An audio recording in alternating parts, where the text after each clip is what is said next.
Tere kallid tennisõbrad, 9. juuni ja millest muust me ikka räägime, kui French Openi Roland Garros Prantsusmaa lahtiste, ma ei tea, kas on veel mingid neljandat varianti, kuidas öelda, French Open, meeste ja naiste finaalist, kui naiste finaalini jõuame.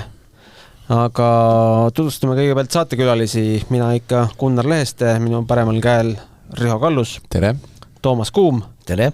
Ja Alo Ojassalu. Tere, ilusat õhtut. Pidin korra meenutama. Aga ei, kuidas selle silmaga siis on tennisejärgi ajada?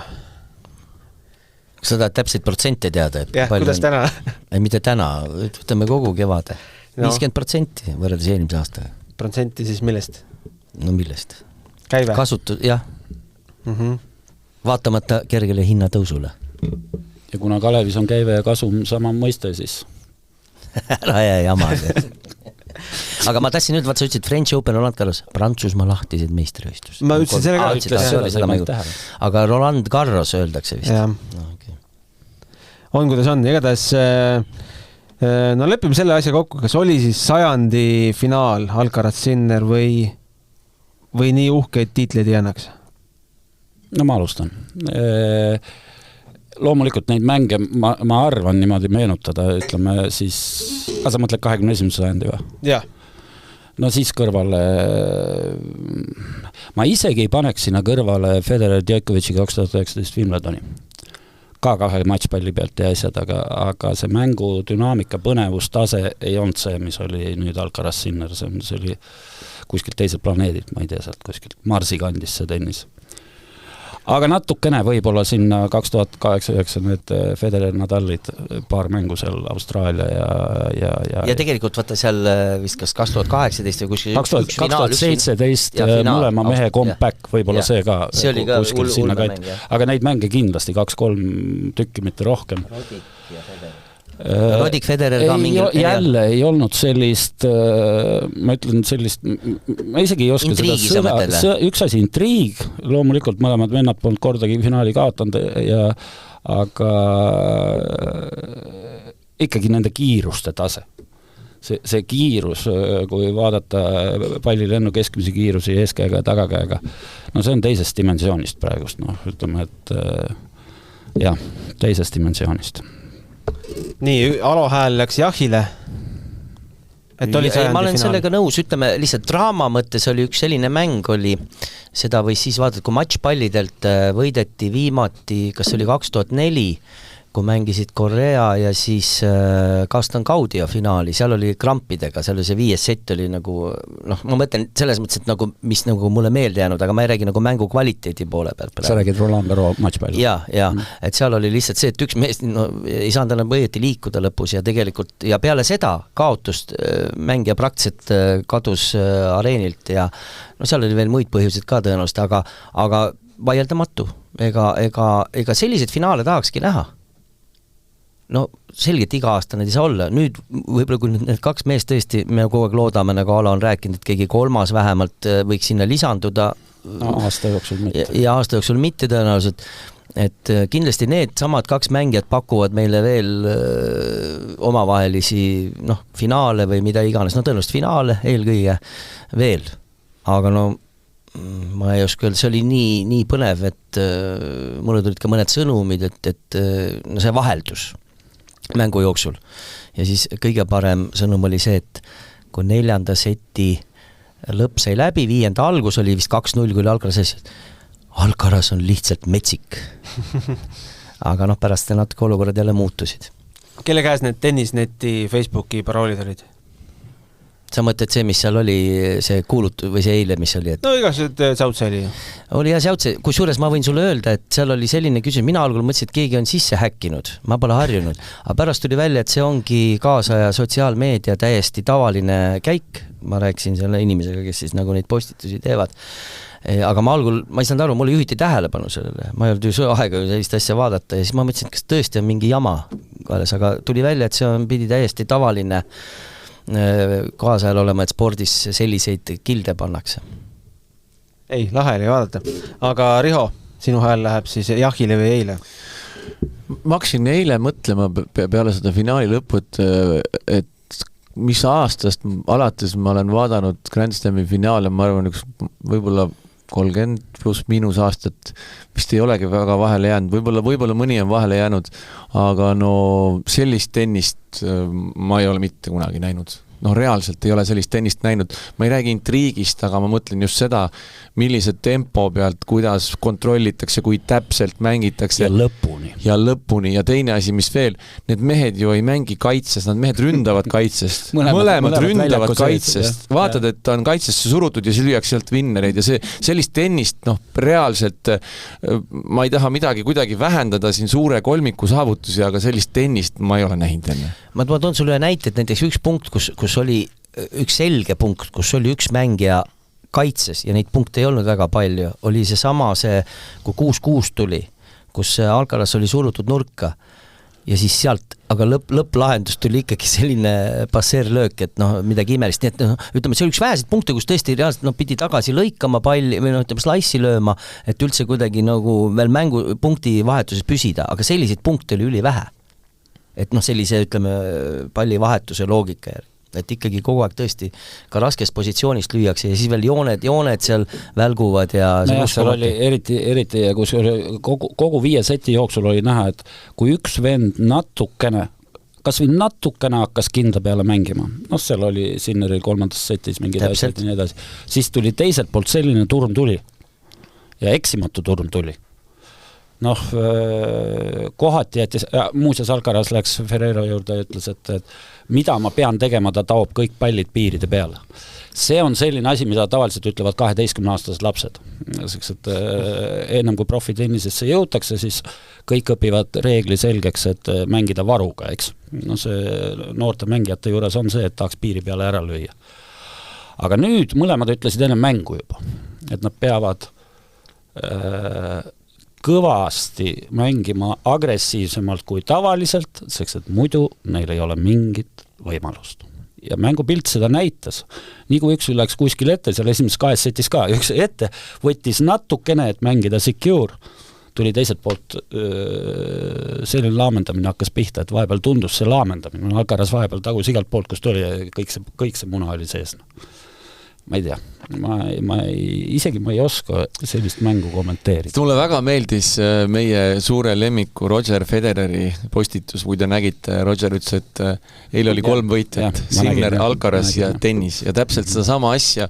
Ma mäletan, kui Federer lõpetas, me rääkisime sellest, et kui suur tükk sellest tordist nüüd lahkub ja kui Nadal lõpetab, et mis tennisest nagu järgi jääb ja see eilne mäng oli selline tunne, et midagi ei ole häda, et kõik on olemas. Ma tahan nagu lisada, et eilne mäng oli see, kus 2, mul sõbrad, meil on selle spordisõpradega üks selline sait, kus me vahetame, nad ütlesid, et mängu alguses ütlesid, et tennis on igav mäng, et tegelikult tahaks nagu gladiaatorid näha verd ja higi ja pisaraid, siis ma seal vahepeal kuskil kirjutasin, et pisaraid nägite eilses naistemängus, täna seda ei ole, aga verd ja higi tuleb siin kõvasti, et gladiaatori võrdlus, ja lõpuks oligi 2 venna selline võitlus.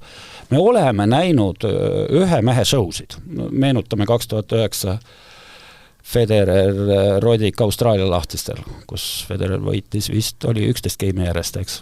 Seal kõik tuli välja, aga seal teisel poolel ei tulnud välja. Nüüd sattusid 2 hullu sinna kokku, mõlemal tuli kõik välja. Vaata see emotsioon või see, mis seal oli väga hästi, kui näitas Andrea Kassit ekraanil, tal olid sisuliselt pisarad silmis, et see, mida ta nägi, et see oli näha, kuidas see talle mõjus. Seal oli eile praktiliselt, vaata, et kogu tennise koorekiht, keda seal ei olnud, seal olid kõik tribüüni peal alates... Kas finaal ja Dustin Hoffman oli seekord? Dustin Hoffman loomulikult, aga alates Navratilovast lõpetades Musteri ja ma ei tea, kes seal kõik istusid, Edberid ja kõik. Et seal oli meeletult palju. Sellel mängul oli ette õhuselektor ja intriig ja õnneks vaata see mäng hakkas pihta soojendusruumis, mõlemad mehed läksid lõid teineteisele patsu. Kui oli loosimine, siis mina ausalt ei ole näinud, et tuli 2-poolne kuudlakk ja pöial püsti. No sinu sõbrad Djokovic'i poolt ei oleks seda kuidagi oodanud. Ja veel 3. asi, mis oli, kui te vaatasite esimene set, kas te panite tähele esimene set, kuidas üksteisele niimoodi loetakse jälgi, et vastase kasuks. Ja hiljem ka, kogu mäng. Ei, see oli kogu mängu. Kogu mängu jooksul. See on nagu, vaata kunagi ju, Nadalil ja Federeri puhul oli ka väga suur respekt, aga seda ei olnud nii vara. Seda ei olnud nii noorest peast. See tekkis 6-7-8 just, aga nendel poistel on juba nagu maast madalast olnud selline omavahel väga, nagu väga respekteeriv suhtumine, et seda on nii äge vaadata. Nad on mõlemad ka seda ütlenud. Jaa. Kuulge, meil on üks üllatuskülaline ka täna. Selle 50 000-lise publiku seas oli vähemalt üks eestlane. 15 000-lise saatsid öelda. 15? Jah, 50 tõi maha. Vabandust. 50 ja 15 on inglise keeles sarnased. Ja siis Maksim Tuul, keda me kõik tunneme kui vabakutselist ajakirjanikku ja tennisesõpra, kes on ka ise väga hea mängija, oli siis kohal ja pajatas meile natukene. No nii, Maksim, said vist päris erilise tenniseelamuse osaliseks. Räägi sellest, kõigepealt sellest, kas sulle ja teistele pealtvaatajale ka, kas sulle jäi mulje, et kõik said aru, et nad olid tunnistajaks võib-olla kõigi aegade vägevamale Grand Slami finaalile?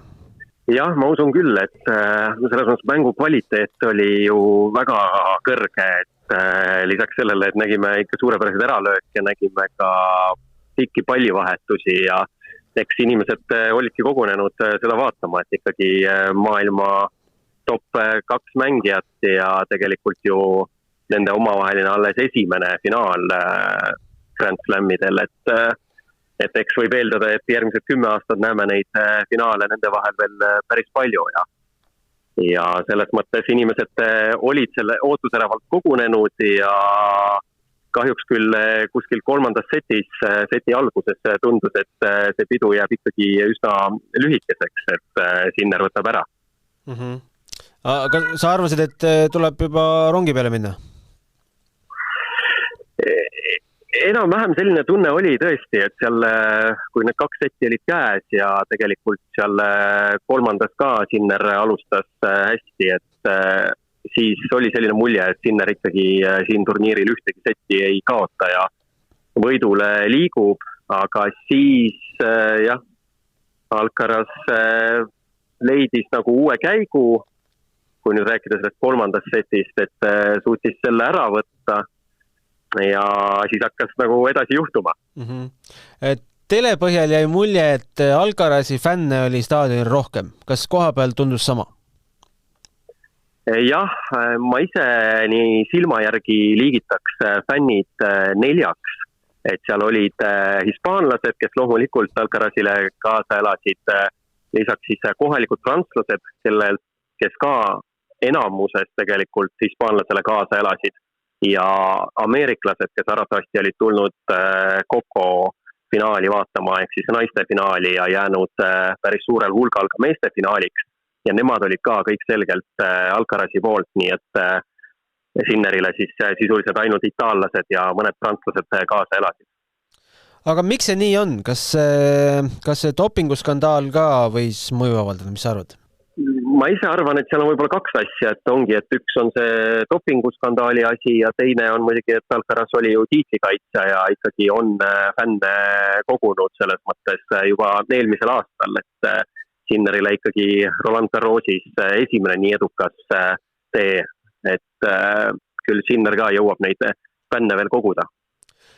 Millega sa seda atmosfääri võrdleks? Ma mõtlen nagu helinivoo põhjal, et oli see nagu Eesti korvpall täismaja või midagi palju suuremat?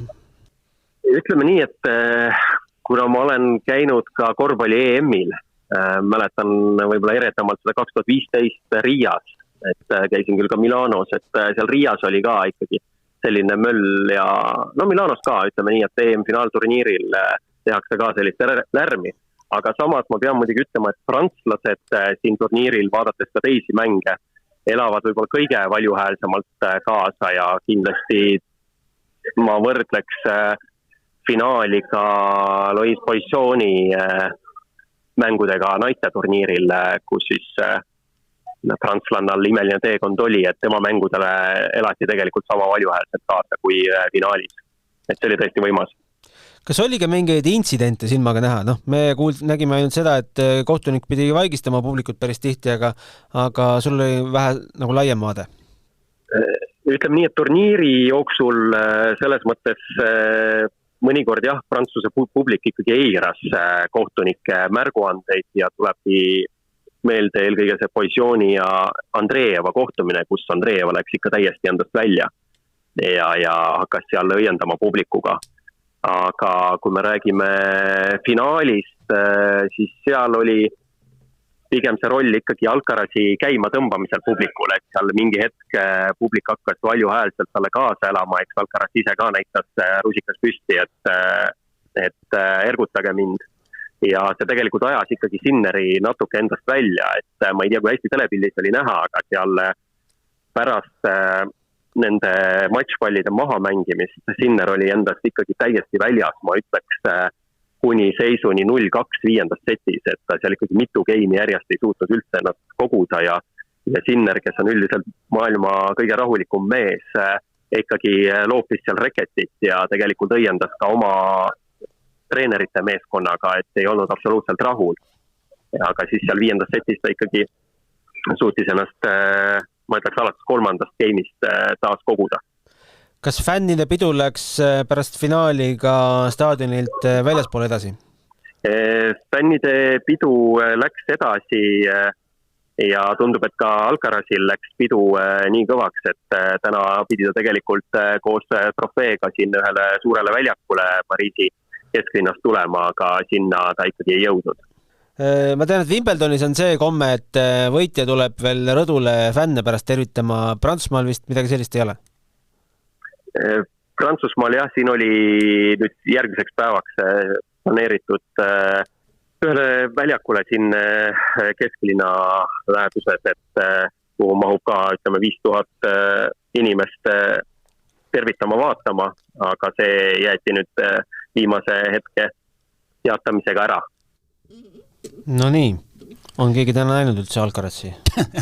ma korra ütlen sellise nüansi, vaata, rääkisid, kuidas see, nagu see publik ja kõik see üldine õhustik on. Mina olin ka Prantsusmaa laupäeval, pühapäeval, siis nädal enne seda finaali. Ja ma sattusin ju, võite aimata, laupäev, PSG finaal ja seal samas kõrval. Sa oleks nüüd öelda, ma oleks loo teinud sust. No võib tagant, nüüd on hilja võib-olla, aga tegelikult oli nii, et ma algul natukene, kuidagi seal tänavad läksid sassi ja me siis oleks peaaegu sattunud selle jalkafännide keskele. Ma mõtlesin, et kui ma oleks seal öelnud Milano Inter, siis loodetavasti nuga poleks saanud, kuigi seal öösel keegi nuga sai. Aga päris ohtlik oli. Reaalselt oli ilutulest ikka paugutati ja ma mõtlen, et kuna ma ise laupäeval väljakul läinud, ma andsin lastele ja seal üks noorte tennisemängi, et okei, et te saate Diokot näha võib-olla äkki ainus kord elus tema mängu austellase vastu. Õnneks ei olnud liiga igav mäng, selles mõttes, et seal natuke mängu oli ja vist, ma ei tea, kas ülekannetes oli kuulda, et seda paugutamist väidetavalt vist oli. Et see oli hullu maja, mis seal toimus. Ja peale siis, kui me siis läksime vastu väravasse. See oli siis sel ajal, kui jalkamäng käis? Ei, veel ei olnud alanudki. Me räägime mingi kella 6. Okay. Ja politsei muidugi igal pool ja siis oligi selline huvitav situatsioon, et need, kes lähevad nendest tagumistest väravatest, mitte seal põhiväravast või sisse, need inimesed nad olid sunnitud põhimõtteliselt seal nende kas vahelt või kõrvalt jalkafännide vahelt liikuma, et see oli tegelikult suhteliselt ohtlik, ikkagi ilmselgelt oli ohtlik, et päris kogu aeg paugutati. Ja siis, kui nüüd me läksime, siis kui mäng oli just läbi saanud, ja siis natuke enne sai siis see Dioko mäng sai läbi ja pidime natukene kõndima, ei olnud väga pikk maa. Siis oli see, mis toimus tänavatel, see oli muidugi ka omaette niisugune vaatepilt, aga üks huvitav detail lihtsalt, see ei puuduta tennist. Nüüd, kui oli roheline tuli, ikkagi igaks juhuks vaatasid paremale vasakule, et keegi seal võib-olla tsikliga või jalgrattaga sulle või rääkimata autost otsa sida. Isegi need lärmavad fännid, kes seal olid, ma ei tea, praktiliselt kogu kerest seal aknast väljas, ilusti autod jäid seisma, et vähemalt tolleks hetkeks veel oli mingi kultuur säilinud, liikluskultuur siis, aga see oli, see vaatamise kontrast oli nagu, ja siis sa lähed sinna tennisestaadionile ja näed, ja kuigi nagu on öeldud, et Prantsusmaa publik elab suhteliselt elavad kaasa, see on nagu totaalne kontrast, see publik on täiesti erinev. Aga olid peale jalgamängu ka linna peal või? Oli niimoodi, et oli vahepeal mõte minna lähemale Eiffeli tornile, kuna torni juurde, et seal on siis see Prantsusmaa värvides ja kõik juba see algas, algul oli lihtsalt nagu, ma ütlen ausalt, et ohutuse mõttes ei läinud. Sest et mul on üks kokkupuude paar aastat tagasi, kus lihtsalt võitis kas Aafrika karika või mingi asja võitis Põhja-Aafrika tiim. Ja siis teisel pool siis jõge, Eiffelid on seal üks suur plats, ma arvan, see oli seal Triumfikaare lähedal. Et isegi siis oli juba niisugune imemöll. Mis siis võis veel PSG kalda, aga ma ei näinud ühtegi inimest tõepoolest, kes oleks Milano Interi särgis või midagi olnud, et see hakkas juba pullpäeval pihta.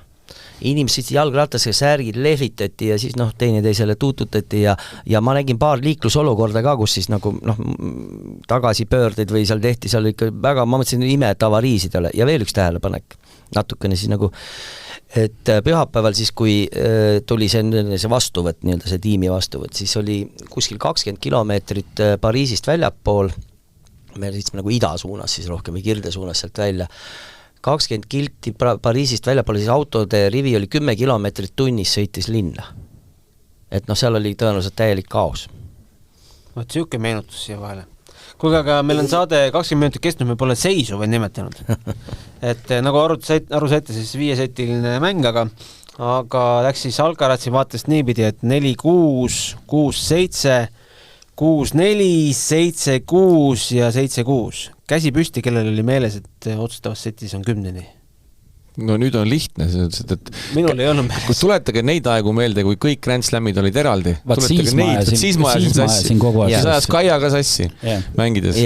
Ma arvan, et Gunnar vaatas, et 6-0, et miks ei löönud ette, et 6 matš palli on, on ju? Sa vaatasid niimoodi, oli kindel? No ma seda ma unustas keegi vajutada, aga ma tundus, et publikus ka juba oli väike hämmeldus. Üks remark veel, et kunagi mängiti ju, me teame, et kõik setid 2 geemilise vahega.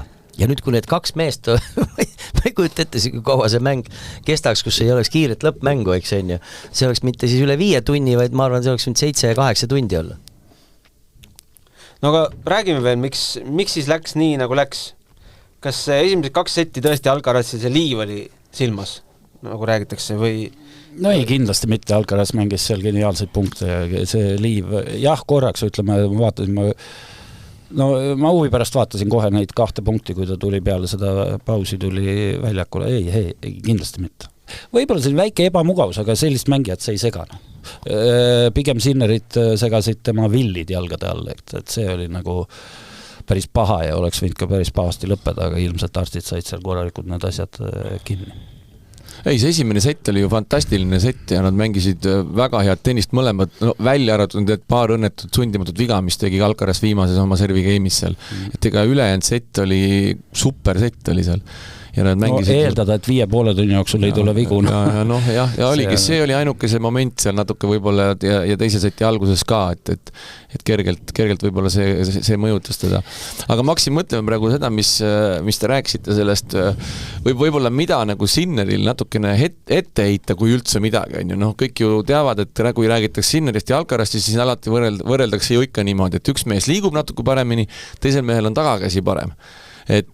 Ja tegelikult me nägime ka väga selge taktika oli, kogu aeg Ferrero korduvalt rõhutas talle, et variatsioonid, tagage alla variatsioonid, erinevad kiirused, erinevad kõrgused, lükka kõrgemale, kogu aeg varieerus ja nii kui tekib variant, siis paneb all in ees käega, eks ju, et see on kogu aeg see taktika Sinneri vastu, et Sinner on nagu tagaga parem, aga mis võib-olla natuke Sinneri häda oli see, kui tal see raske moment tekkis, et Alcaraz oskab palju paremini kasutada ära seda energiat, mis publikust tuleb, et Sinner jäi nii vati sisse seal ja isegi kui ta mõne hea vinneri lõi, ta ei andnud mingit emotsiooni välja, oleks võinud natuke varem, ta hakkas lõpus uuesti rusikat püsti ajama ja siis tuli rahvas ka kaasa, aga kui tal see raske moment oli, siis kuidagi teda hakkas see meeletult häirima, ta tundis seda, kuidas kõik see energia läks Carlose selja taha ja Carlos muidugi aitas ise ka kaasa sellele, et see juhtuks. Et võib-olla see oli natukene... laias laastus mõlemad mehed käitusid täpselt nii, nagu nad tegelikult alati oma mängude ajal käituvad. Seda küll, jah. Aga sellega ma olen sulle küll nõus, et kui selline titaanide eitlus toimub, siis lõpuks hakkavad mängima, kõik küsisid enne mängu mu käest ennustust, on ju. Ma ütlesin, me rääkisime teiega 2 nädalat tagasi. See, et Sinner finaali jõuab, oli 110% natuke rohkemgi, on ju. Kas Alcaraz jõuab 99% jaa, aga Alcarazil jääb alati see halva päeva võimalus, on ju. Aga finaalis nii kogu maailmsed kihlve ennustused, kui kõik oli, Kramik oli Alcarazi poole, on ju.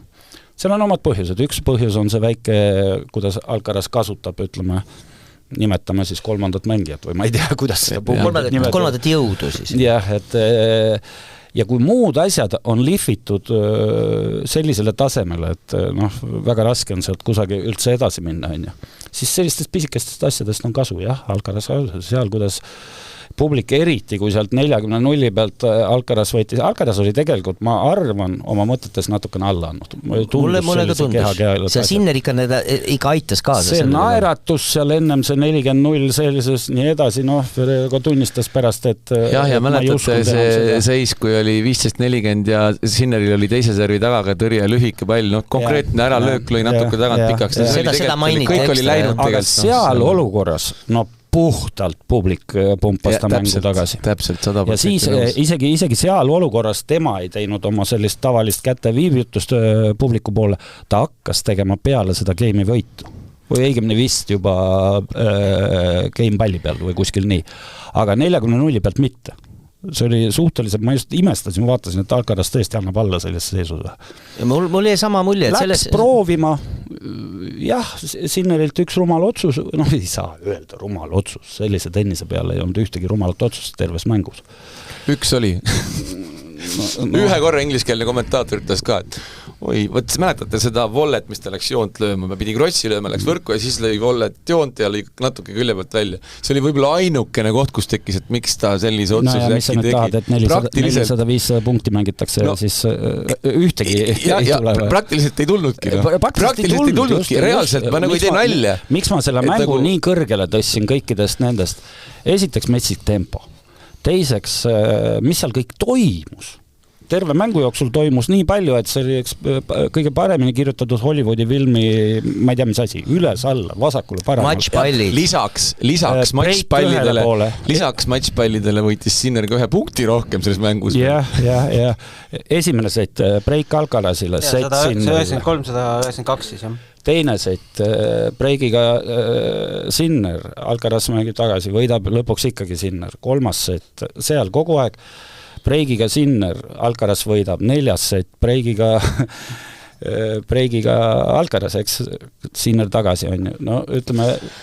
Mul on üks vaata seesama ütleme, tal olid need jalavillid või kas natukene kohati jäi mingil hetkel 5. setis, mitte see ei olnud pidevalt terve seti jooksul, aga mingitel hetkel jäi tunne, et nagu Sinner oleks rohkem väsinud. Kas see on see energia küsimus? Jaa, nad hakkavad selles olukorras, ütleme, et kui nad esimestes settides jooksevad mõttetute pallide järgi ka, siis seal oli ilmselgelt näha mõlemapoolsed.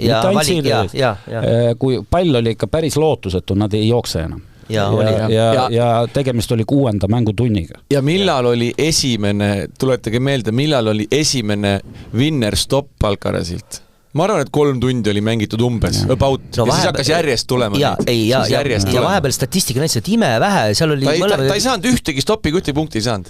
Ja siis üks hetk hakkas saama, enam ta ei jõudnud. Päris ausalt öeldes, siis tal ei olnud isegi mugavat kohta stopi löömises. Ta lõi need stopid kõik pingutatult. Ehk siis, kui ta tavaliselt lööb ikkagi ründe asendist väljakus sees, siis esimeste settide stopid tulid kuskil, mitte päris kaitseseisus, aga neutraalses seisus, kus tavaliselt stoppe ei lasta. Aga vaat seal oli huvitav, et mida lõpupoole mäng läks, siis need stopid tõid väga palju punkte Alcarazile, aga see üks stopp, mille oli selge, kus libistas praktiliselt mitu meetrit Sinner ja sai kätte ja veel lõi seal, Alcaraz magas maha, ta ei uskunud, mulle tundus, et punkt on läbi juba ja siis sealt veel lõi, ja see oli seal päris mängu lõpus, et see oli ka selline punkt, mis jääb meelde. Mis muudab jälle selle vastasseisu nii põnevaks on see, et need on totaalselt erinevad karakterid. Sinner ja Alcaraz ja kui nüüd Sinner on sellel aastal ju ainult 2 mängu kaotanud, mõlemad Carlosele, Roma finaal ja Prantsusmaa lahtiste finaal ja me teame Sinnerit, ükskõik kelle vastu ta läheb, ta teeb oma asjad ära. No eriti karme mängu olid siin vahepeal Kaspar Ruudiga ja sellised mängud, aga teisel mehel selleks, et oma parimat saada, tal on vaja seda Sinnerit väljakule, tal on vaja suurt turniiri, tal on vaja suurt publikut ja siis see mees ärkab. Et ta on üliraske, ma kujutan ette, et ta läheb nüüd kuskil, mängib järgmine nädal mingid teises ringis, kuskil väikest turniiri, publikut väga palju ei ole ja tal on jälle raske. Ei, miks siin Roland Garros oli isegi sellist? Absoluutselt, jah. Igas tema mängus, no ausalt öeldes mina finaalis ootasin Alcarazi mingit kukkumist. Ja tegelikult seda ei tulnudki. Seda tegelikult mõnes olukorras natukene pehmeks, jah, üks ebaõnnestunud oma servi game, aga selle pika mängu peale see on nii kärbsemust, nii väike kõik see, et tegelikult ta hoidis oma taset terve mängu kõik see 5,5 tundi. Ja ükskõik, mis teise mängu võtame terve turniiri jooksul, kogu aeg oli mingisugune taun, kuskil taun. Ja on Alcaraz, jah, tal on vaja ja kui suures ta ütles seda enne mängu, et Sinneriga ma ei saa kõige pisemat ka järgi andeseks, et mängu läbi siis. Ja teine asi, mis minu ennustus oligi, tookord kui me ennustasin, ma ütlesin, et Sinneri kõige pikem mäng, mis ta võitnud oli 3-4-8, kõik räägivad sellest. Sinnerit on lihtne võita pea 4 tundi vastu ja 5. tundi. Nüüd ta on selle ka suutnud ära muuta. Ei ole enam nii, mängib 5,5 tundi. Matšpallid, teate, mis minuti seisul oli või? Täpselt sellel seisul. 3.55. Nii, et rekordiline minut. Ja ma mõtlesin sellele, kas Sinner jälle, et ei saa nüüd seda 10 minutit, et lüüa see 4 tunni maagia. Ei saanudki. Aga näed, ei saanud. Kas oli veel niimoodi, et Alcaraz võitis esimest korda 0-2 seti seisult? Esimest korda? Ja. Aga Alo, oled sa minuga nõus? Vaatamata sellele, et ta seda mängu ei võitnud, ei kukkunud ära ikkagi. Absoluutselt kumbki kukkunud. Et selles mõttes ei olnud, varasemad mängud me oleme näinud, et kui sa näed, tegelikult sa juba näed, et sein on ees, ta ei saa enam. Väga hea näide on Djokovic Zverevi mäng jälle klassika jälle Zverevi puhul, et ta kukkus ju täiesti ära. No aga Sinneril tegelikult Rooma finaal oli samamoodi. Vaata lõpuni. 6-5 pealt, kui kihti tõrje keimi Sinner mängis. Kus see tasa 30 punkt, mis Alcaraz tegi, no seda lihtsalt inimene ei saagi teha. Seal oli super tõrje Sinnerilt viimase 5 sentisi ja Alcarazi randme vinner ristnurka. Et inimene ei saa teha seda. Järelikult Alcaraz pole inimene. Kas sul korra oli see tunne see sama 6-5 peal, et seal nagu, et kuidagi, et äkki nüüd läheb ära? Kuidagi see game algas ka ju niimoodi, ja siis tulid 2 superservi, eks on ju selles game'is. Super tiebreaki 2-1 pealt tulid 2 superservi. Sa mõtled 2 S Alcarazil tiebreakis. Aga siis ei olnud mitte 2-1 seis? No kuskil seal alguses. Ja mis oli hästi oluline, et ta vahe suurendas ka. Ja siis, kui ta lõi selle volley lõi. Seal läks 6-0, see tuli 1-0 pealt. Ei, kogu see tiebreak oli ebareaalne. Jõudemonstratsioon, jah. Sinner ei teinud midagi valesti, see lihtsalt tal ei antud mitte midagi. See oli nii õhkralt hea tiebreak. Aga see oli vaata efektne, kui ta seal selle lõi veel drive-volli seal suhteliselt madalast punktist lõi sinna diagonaali lõi mööda. Ei no mis siin rääkida, seal mängiti briljantseid punkte. Kuulge, aga nende meeste esimene finaal, aga minul tulevad küll külmavärinad peale, kui ma mõtlen selle peale 22 aastat vana 1 kuu ja 3 päeva. Kas see on nagu, see on tõesti nagu kuskil... Ja vaata, palju... Nüüd selgitan lugejale ka, mis sa mõtled. Selgitame, Nadal täpselt sama vana ja võitis 5. ja nüüd siis Carlos, no see, kuidas? Seda mulle mõni olnud, keegi ei jõua nende numbriteni, vaadates just nimelt seda vanust. Ma kardan päris ruttu jõuavad. Ja ma just ütlen ka seda, et kui seal kiiremas korras või paari aasta jooksul ei teki seda 3., 4. või ma ei tea, eks on ju, siis nad võivad noppida väga palju. Vaadake, mis nüüd juhtus, ütleme, viimati ma nägin seda 2006 aasta Roger Federeri võeti kihlveo pettidest maha 16 US Open, 16 hulgas. Sa helistasid mulle, jah? Ma helistasin, et ei saa kihla vedada enam. Ja nüüd võeti Sinner maha, tead mis asjaga, kus kurss oli 1,00. Kas Sinner jõuab finaali? Ei saanudki ennustada. Ja oli, jah. Alcarazil oli see... Mis hetkel maha võeti? turniiri alguses ju. Teine ring vist. Kui see oli, see oli vist teine ring või? Praktiliselt turniiri alguses oli, seda pett enam ei eksisteeri. Täpselt nagu ma helistasin Rihole, ütlesin, et nad vist kuulsid, mida me stuudios rääkisime. Mulle ka helistasin. Ma helistasin sulle ka. Et ilmselt meie stuudio eelmise 2 nädalase vestluse põhjal otsustasid Kihlve kontorid, et võtame selle peti maha, kuna see on liiga selge. Praegu on ju lihtne. Jah, ma tahtsingi seda öelda, et meil ei olnud lihtsamat arutelu kui 2 nädalat tagasi. See case tundus, ma ei tea, kas meil on nii lihtsat arutelu kunagi olnud. Selles me leppisime kohe kokku, et Sinner Alcaraz on finaalis. Jaa, seal ei ole üldse mingit kahtlust. Seal on kahjuks kujunenud teistega ikka nihukene käpp vahele, et mina mõtlen põnevusega, mul oli vahepeal selline paar aastat paus, vaata, kuna ma olin nii suur Federeri fänn ja siis tekkis selline periood, kui ma ei olnud enam kellegi poolt, vaid ma olin teatud inimeste vastu. Ja selline mulle ei meeldi. Mulle meeldib olla kellegi poolt. Ja nüüd esimest korda vist Federeri Nadali aegadest alates oli mul vist 2017 finaal, Austraalia oli viimane selline, kus mul oli ükskõik kumb võidab. Ma meie ennustuses panin Sinneri peale, raha ma panin eile Alcarazi peale. Täpselt sama loogika, et kui võidab, et paneme küll Sinneri peale siin nagu ennustuse mõttes, aga kui Alcaraz võidab, on ka väga hea meel. Alo, räägi meile summadest ka ikka. Ma ei saa, maksuamet võib kuulata. Sa pole deklareerinud seda? Ma pole deklareerinud, jah. No mina küll ei saa öelda, et ma nüüd neutraalne vaataja olen pärast seda massaažikreemi intsidenti.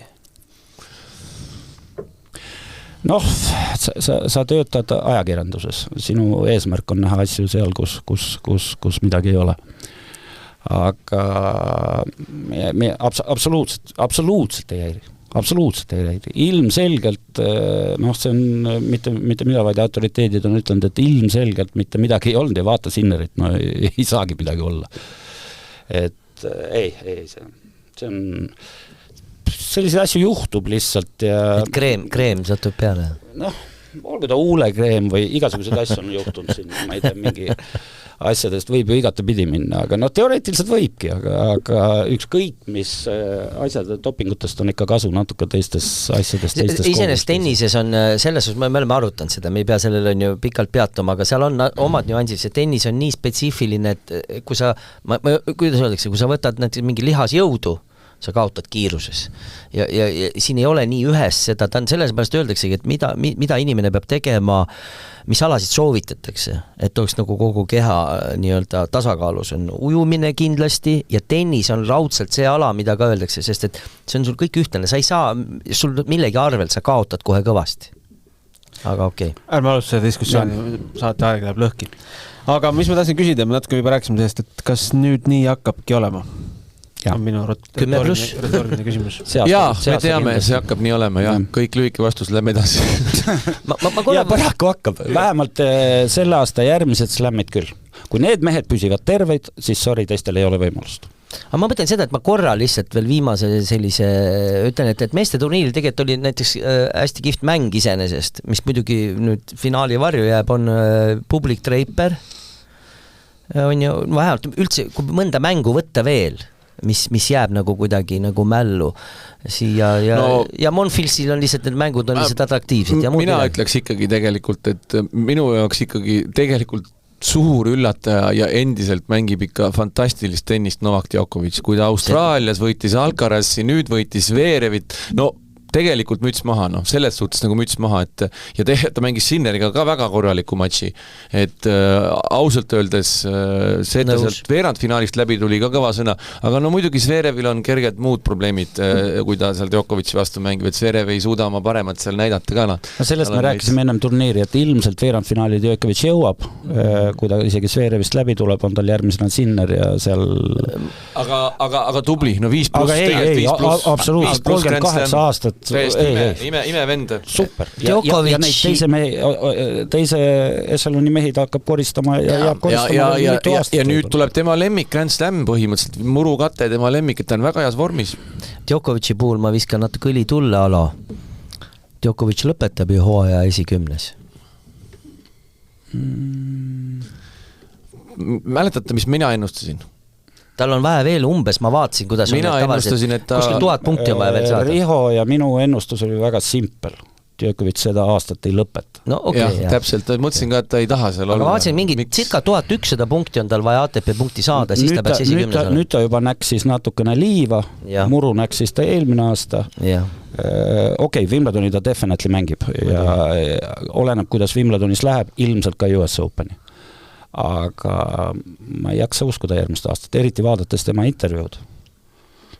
Ja musitas väljakut seal, et tundus selline, ega sa kunagi ei tea, ta ise ütleb ka loomulikult ma tahaks, aga 12 kuud on ikka väga pikk aeg. Ma olen seda ennem ka saadetes ütlenud, üks pluss, mis Djokovicil on ta mänguliselt väga intelligentne vend.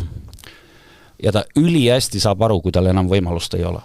Kui tal on kas või 2% võimalust, siis ta üritab. Ja tegelikult aga kui ta saab lõpuks aru, et tal ei ole, ma arvan, ta vaatas seda finaali. Finaali vaatas ja sai aru, et 5,5 tundi tema mängida ei suuda. Ta ei vaata seda, et kuidas ma nüüd seal 3. või 4. ringis läheb, seda ta ei huvita. Tal on küsimus, kas ma võidan Grand Slami või ei võida. Kui mul enam varianti võita ei ole, siis siis ta pakib asjad kokku. Sa oled nii suur meister, et see on sinu eesmärk. Sellepärast ma ennustasin, et tal aasta lõpus edetabeli kohta ei ole. Ta ei taha olla seal 17. Jah, ta laseb ennast maha võtta. Ma arvan küll, jah. Kuulge, märgime selle ka ära, et Mark Lajali esimeses kvalifikatsiooniringis alistanud Ethan Quinn jõudis põhiturniiril 3. ringi. Ja. See oli ette teada, et Ethan Quinn on väga-väga hea mängija ja minule jäitis see mäng väga hea mulje tegelikult, sest Mark mängis täiesti võrdsega mängu. Mina julgen öelda, et see Ethan Quinn on top 50 mees varsti, et ta on tõesti nagu ülihea mängija. Aga veel parem uudis on, et Mark saab nüüd teist korda mängida ATP turniiri, võitis täna Reili Opelkat. See on hea võit. See on kõva sõna, sest Reili Opelka on mänginud Masters turniiri finaalis ja ikkagi parim servija olnud maailmas. See on nagu murul parima servija vastu. Aga väga suure üllatusena mulle ei tulnud seks, et eilses mängus Opelka mängis väga halvasti tõrjegeimi. Ja muuseas teile infoks, praegu sain just sõnumi Margilt ja Karlilt Laslo Diere, põhiringi vastane. Jaa, muru peal päris väga huvitav. See on tõesti huvitav. Praegu ei ole veel teada, kas mäng on homme või ülehomme, aga Dierega mängib põhitabelis. No väga vahva. Aga see on juba nagu ütleme nii, et suur tennis. See on äge. Aga räägime veel suurest tennisest, naiste finaal, Arina Sabalenka, Coco Gauff. Ja see lõppes meil siis skooriga 6-7, 6-7, 6-2, 6-4. Sabalenka 70 unforced errorsid. Ja 26 forced errorsid juurde. Kindlasti ikkagi tuleb aru saada sellest, et tingimused olid väga rasked see päev. Olid väga rasked erinevalt meeste finaalist.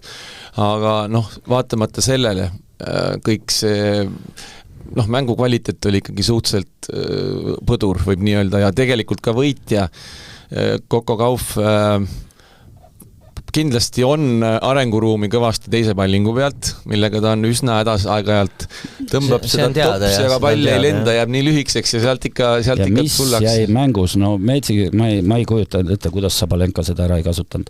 Tagakäega oli Coco pretty okei, ütleme nii edasi.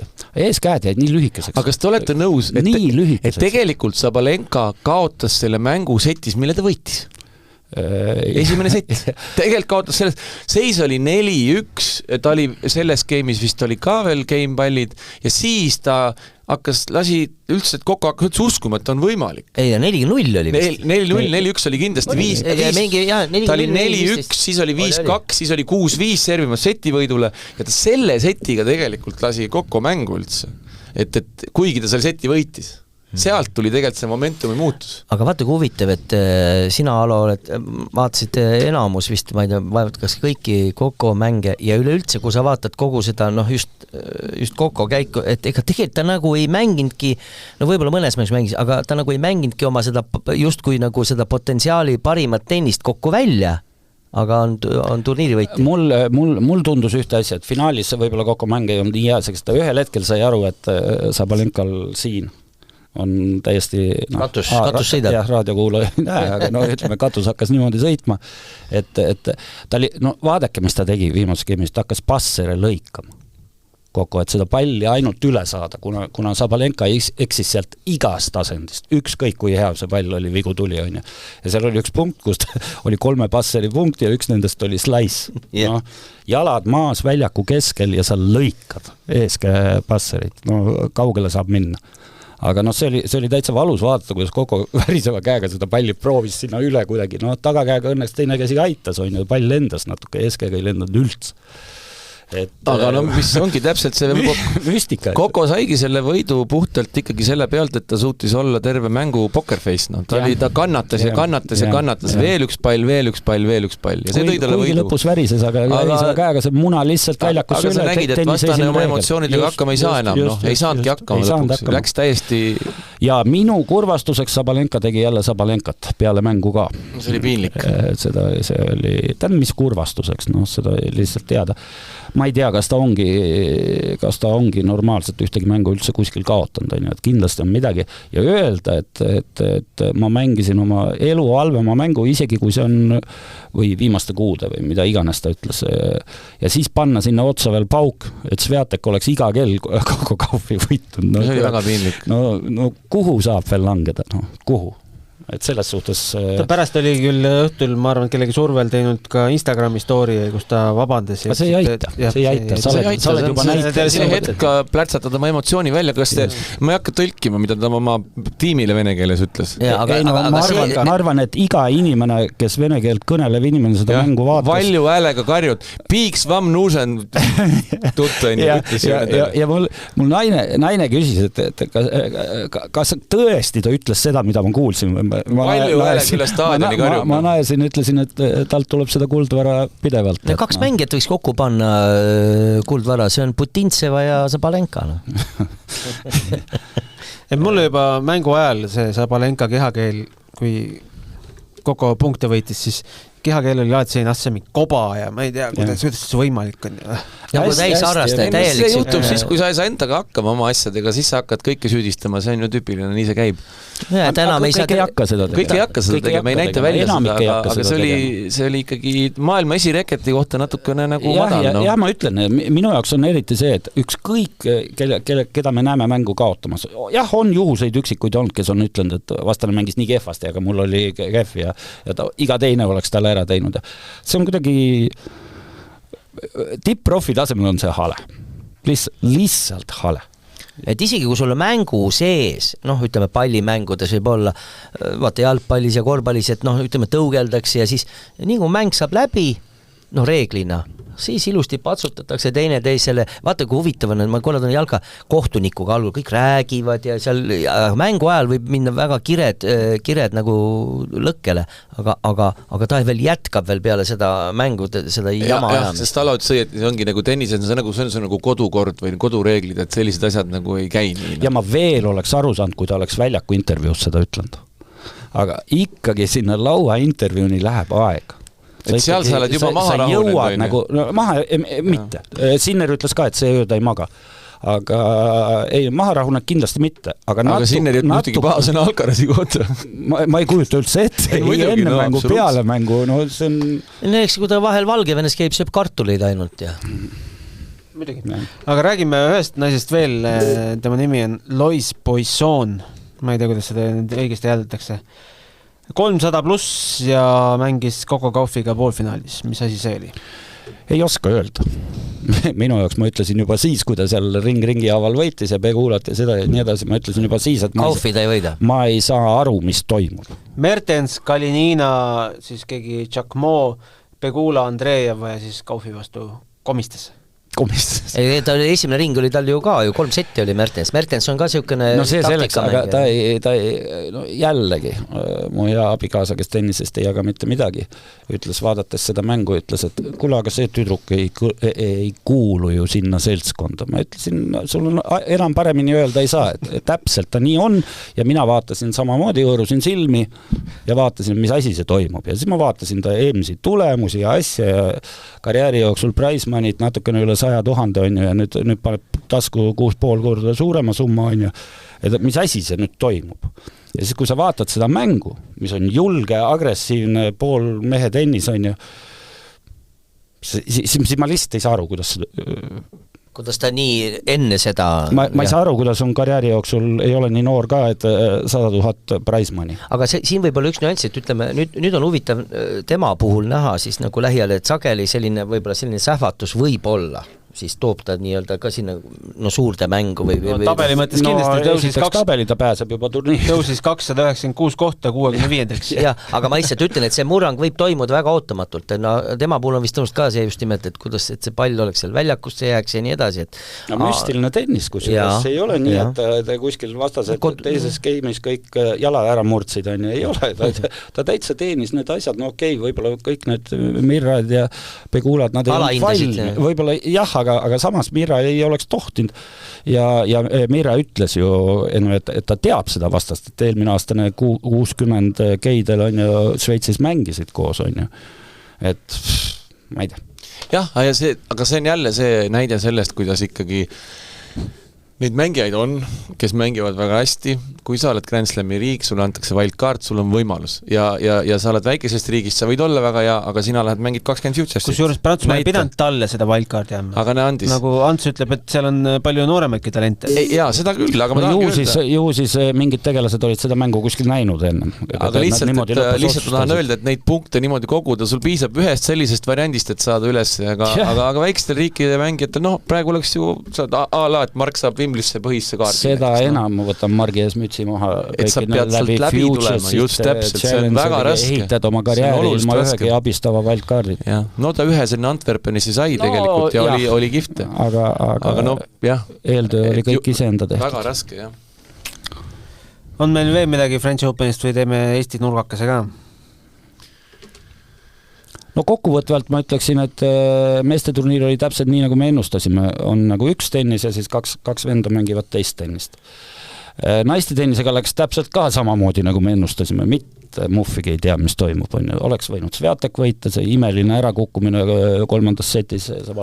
Oleks võinud teine võita, kolmas võita, Mirra võita. Ütleme, et ma arvan, et terve see aasta me ei suuda ühelgi turniiril selgelt, võib-olla US Openil Sabalenka, aga turniirid on nagu ettearvatavad. Seekord oli küll ettearvatav turniir. Et järgmine kord seda eelsaadet ei teegi? Ei, alati on tarkade inimestega meeldiv siin lauadega istuda. Tarkade klubi? No mis muidugi ikkagi meelde jäi ja tegelikult oli ju väga palju ägedad hetki, loomulikult kõigepealt Rafael Nadali ärasaatmise üritus ja ikkagi see sümboolne märk, mis nüüd saab olema aegade lõpuni Philippe Chatrier peal. See on kihvt asi, see mulle meeldis. Et sellist asja ei ole kunagi tehtud ja loomulikult Richard Gasquet, me ju mäletame, kui Jürgen Zopp mängis Richard Gasquet'ga. Nägin koha peal. No vot, täpselt. Mis väljaks oli? Tsentraalväljaks. Chatrier peal. Vot nii, et Chatrier peal Jürgen temaga ju mängis. Ja kihtilt mängis. Ja tema ju oli ju mees, kes ikkagi nagu väga varajases noorusest tõusis kohe maailma tippu üli, et väga kihvt kuju ja nii omanäoline karakter tennises. Teda tunneb ära, isegi kui sa ütleme katad nagu näo ära või midagi selle mängu stiili järgi 100% ära. Päris pull oli, praegu peaaegu iga päev keegi loobub kuskil. Aga üks nüanss ju ikkagi ka võiks ikkagi ära mainida, et nii-öelda ma ei tea, legendid või jah, et selleks me peame ära unustada. Anett Kontaveit. Siuke arusaamatu süsteem oli seal oma vahel mitu paari vahetasid, kes aga seda ei saa tänase päevani keegi aru ja Anett ütles ennem sõitu ka ju, et ta ka ei saa aru, mis ta sa lähed koha peale ja siis öeldakse. Instagramis on lahedad pildid, ta ju võttis lapsega kaasa. Lapsel oli ka oma kaelakaart. Aneti külaline. Aga ega see nendel turniiridel on see eesmärk natuke midagi muud. Et ma küsisin ka Aneti käest, et kuidas seal, kas seal mingid auhinnarahasid ka saate midagi. Populariseerida tegelikult ala. Lihtsalt kantakse sulle mingid kulud, mingid stardirahad. Pigem on see ikkagi nii-öelda vanade staaride meenutamine ja mäletamine. See on väga äge tegelikult. See on väga kihvt tennises, et seda tehakse, sest et vaata, seal võetakse intervjuusid, tuleb Jannik Noa, kes on väga äge vend, kes on mitu heliplaati välja andnud ja kõik siuksed tüpaažid, nad on viimased päevad mänge väga ja see annab turniirile kõva lisandi. Jah, aga nii Eesti nurgakeses ka, et Elisaveta Anikina on jälle võitnud Milanos superkategooria turniiri ja on siis Ants kirjutanud, et see on umbes sama, mis ITF-i juunioridel tähendab A-kategooria ehk peaaegu Jott 500 turniir. Olete nõus või? Ma olen üldiselt väga suure osa jutuga Antsuga nõus. aga sellega ei ole. Aga see lause läks nüüd küll puusse natuke. ei, ma just tahtsin öelda Anikina kohta, mis see ITF ja Tennis Europe on 2 eri asja, see on nagu, sul meeldis 4. liigast rääkida täna, see on umbes selline võrdlus. Aga ei, see mis te kõik grupiviisiliselt maha magasite, Anikina Tallinna ITF 3. kati poolfinaal, palju kõvem saavutus kui Kadriorus, mis oli, jah? 14 on ikkagi natukene lasteaia tennis ja minu jaoks, kuna see oli Liisa esimene ITF-i turniir ka, minu jaoks, ma ikka natukene, vaimustatud on natuke võib-olla liigsõna, aga ma huviga ootasin seda turniiri, et näha Liisat tõsiste mängijatega. Ja ta tõsiste mängijatega, nagu me eelmine kord rääkisime, et iga mänguga progresseerus, pluss väga kihvt poolfinaal selle Tšehhi vastu, kes võitis turniiri, mille Liisa küll kaotas, aga ei. Mina Liisa asemel lausa tormaks, ma tean, tal on Tennis Europe'i eesmärk aasta lõpuse 8 turniiri mängida, aga mis see annab talle? Minul sama küsimus. Ma tahakski seda öelda, värske Grand Slami võitja on juba 6 aastat tuuril olnud, ta on 21 aastane. Jah, ma ütlen, et ma ei väsi seda kordamast, et väga paljud meie mängijad teevad vea sellega, et hakkavad liiga hilja natuke liiga kaua, jah. Kuidagi nagu, et Põhjamaades me areneme aeglasemalt, tuhka me areneme aeglasemalt. Seal on veel üks huvitav nüanss, et tegelikult, kui sa seal, oledki nagu võidad ja domineerid näiteks Tennis Europe'i turniiridel ja nüüd sa saad ka nagu tihedamas konkurentsis, saad ka seda kaotuse kibedust rohkem tunda, kõik neid momente, et sa saad, ja tegelikult ma võin sulle öelda, ma ei tohi nagu saladusi öelda just ka, aga ma vestlesin ka Liisa isaga ja üldiselt ta tegelikult andis ka mingil määral selle mõtte, mis me praegu, et sa saad nagu kogeda ka seda natuke teisi olukordi ja just see mentaalne pool on ka seal oluline, üks asi on mängu kvaliteedi küsimus, eks on ju, et sa õpid nagu nii-öelda juba seda naiste tennise nagu hõngu lähedast tunda, vaid just nimelt, et sa saad neid eriolukordi tekib sul rohkem, muidu kui sa kogu aeg võidad, sul võib tekkida natuke selline ja siis järsku hakkad nagu, et võib-olla nad on valinud selle tee, et tasapisi. Tasapisi, aga õigetel turniiridel. Ma ütlesin sellega, et sisenetakse liiga hilja tänu Riho mõtte geniaalsusele, siis kui te Anetiga kommenteerisite seda Alcaraz Sinner Looma finaali. Just, et natuke, ma pean sulle ära torkama, sorry. Et Sinneril ei olnud väga edukas noortekarjäär, siis ma küsin su käest, kas sa tead, millal Sinner mängis oma viimase noorte turniiri või? Kui vanalt? Napp 15. 13-selt hakkas mängima Futureseid. Tähendab siis, iga jumala tuuri, et asjal, kuhu sa lähed, on ju, sul võtab sisenemine aega. Miks ma arvan, et Liisa peaks see aasta juba mängima ITF-e. Ma usun, et hakkab rohkem mängima, ma arvan, et hakkab ikkagi mängima. Ja järgmise aasta hakkama naisi mängima. Ära unusta, eelmise aasta võitja Kovatška on VTA 300. Kes sama turniiri võttis. Ei, ma isegi, ma selles mõttes olen nõus ja ma ei olnud mitte, et tal oli ebaedukas juunioride karjäär, vaid lihtsalt ta parim ranking oli 133. ja siis oleks pidanud Nadali oma vaatama, Nadali 400. Aga nii ongi tegelikult, et väga head mängijad lähevad väga kiiresti. Ja ei mängi neid, jah. Tšopp oli näiteks, on ju, ütleme ajal on nüüd ka, ütleme, aga tegelikult see sageli jah ei, samas Federer mängis lõpuni. Ja. Mina rääkisin eelmisel aastal ka Elisaveta isaga ja mulle väga meeldis, istusime vist mulle ka väga, ta on väga intelligentselt targalt ja me istusime Kalevi tennisekeskuses ja ta ütles ka, et ta praegu muretseb sellepärast, et tüdruk kaotab liiga vähe. Super.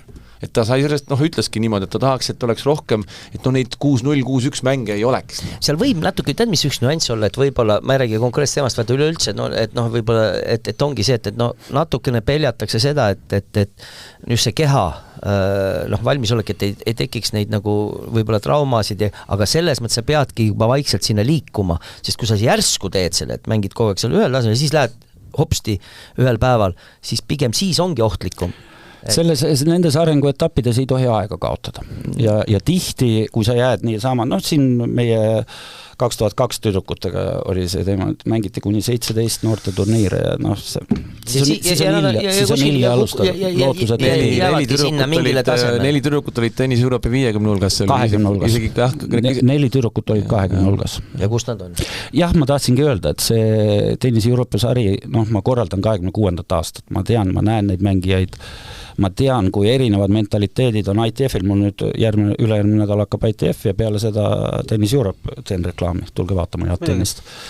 Aga mentaliteet on juba erinev. Mängija, ühed on sellised miniprofid ja teised on ikkagi selline laste tennis, ütleme, kõige tähtsam, et hoiame pöialt ka teistele mängijatele ja Liisal ka kindlasti, et ausalt öeldes ma näen, ta käib trennimas meie klubis kogu aeg ja iseenesest niimoodi vaadates, et see on ikka tõsine tegevus ja siin nalja ei tehta ja eesmärgid on kindlasti väga kõrged. Mulle see ITF andis kõva usu sellesse, et midagi head tuleb. Super. Aga lähme siis vaatame täna päris sporti ka või? A la Coca Arenal. Hoolandit või? No miks saab? Miks? Kuidas lõpeb? Jaa, selles suhtes ennem saadest rääkisime, et seda oleks kihvt vaadata ja kuna Hooland on üks kiiremaid mängijaid jalgpallis, kuigi ma ei tea jalgpallist üldse midagi, ärge spetsiifilisi küsimusi, aga mu poeg on jalgpallidoktor, kes räägib 724 sellest. Et mina istun huviga telekavastuseks, et ma tahan näha meie meeste ja Hollandi kiiruse vahet. Kõik. Norra. Aga ma tahtsin seda öelda, et mis mulle meeldis veel nädala sees. Mulle meeldis vaadates, ütleme trende Eestis. Pallimängude trende, siis kõik on nagu väga hea, inimesed teevad sporti, aga Anett ütles, lause siis oli, et ikkagi tennis on see ala, mida ma armastan ja tegelikult kui vaadates seda sama finaali, mängige, tehke, aga tennis on reketialade kas ta ütles selle lause siis, kui ta tuli padelimeistriks Eesti? Ma just tahtsin siia lisada, et padel võeti täna EOK liikmeks. Mul ei ole padel vastu mitte midagi. Mul selles mõttes on, et vaata ma ütlen padelimeestele ühte asja, et vaat sellist finaali, nagu meie eile nägime, ei näe teie kunagi. Ja, mina istusin 4 päeva või 3 päeva nendest 4 iluvõimlemise tribüünil, oli ka väga lahe. Pallikarjutus ja lindiharjutus. Kõik harjutused istusin ära. Iluvõimlemine on väga ilus asi. Ma kunagi töötasin Kalevis, ma 4 aastat nägin kõrval treeninguid ja väga ilus asi. Seal hallis oli ju kogu aeg. Nelle Mudi oli. Ära nimesid, ma ei mäleta. Ja ma mäletan neid nimesid, kes siis olid Eesti parimad. Taidema oli ja... Kas nüüd teeme siia iluvõimlemise podcasti? Teeme lihtsalt iluvõistle. Siin olid eelmine podcastis olid daamid väljusid ja oli nende poolt ettepanek vist. Me lihtsalt, Riho, näitame oma laialdasi teadmisi igas. Mis meil on väga sügavad. Aga kuulge, läheb juba pikaks. Me täname tulemast ja oli pikk ja ajalooline saade. Aitäh. Aitäh.